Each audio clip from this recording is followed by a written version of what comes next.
to use this for other things. This connects to the 18K.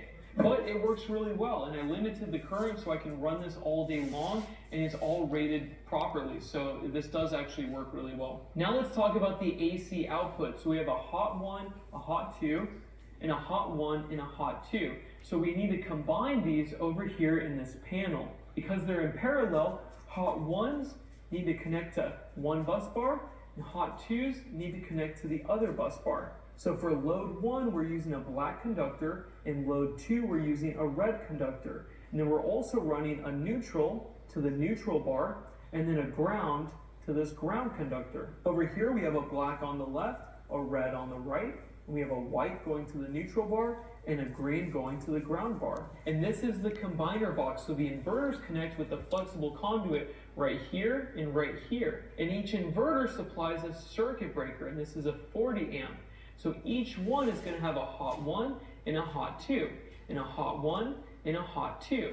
So that means that the reds are in parallel with one bus bar, and the blacks are in parallel with the other bus bar. Now the neutrals and the grounds need to be separated with this system. These inverters have their own ground neutral bond relay. And what that means is that depending on the situation, it will create a bond where it's necessary. But if it doesn't need it, in the case of a pass-through, that's a feature that these have. If you're connected to the grid and it wants to power the loads and there's no more battery power or solar power, it will pass through the power from the grid.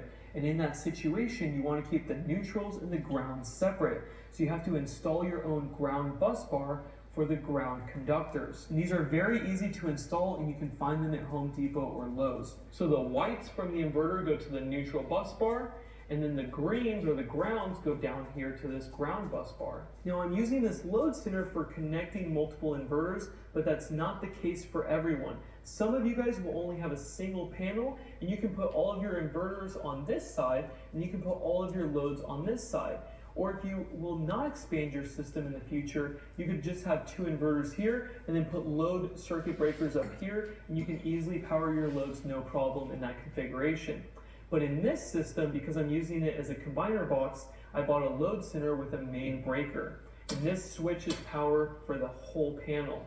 And I can take the power from all of the inverters on this bus bar and shoot that out somewhere else, to a critical loads panel, to a whole house panel, or whatever I want to power. So I added these conductors down here, and these are 6 gauge, and this is perfect for having 2 inverters.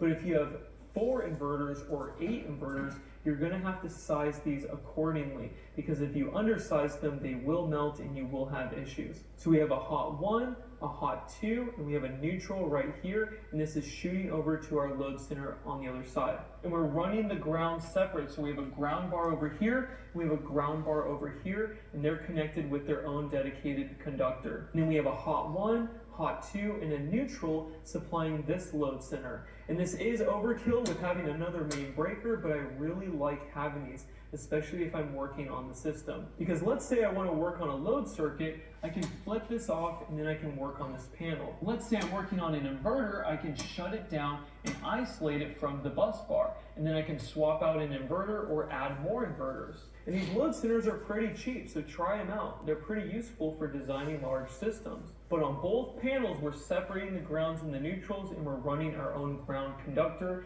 and that's non-current carrying. You have to do that. So all the neutrals connect right here, the grounds connect right here, and then the hots for the loads connect right here. Also, the color coordination is not correct on this one.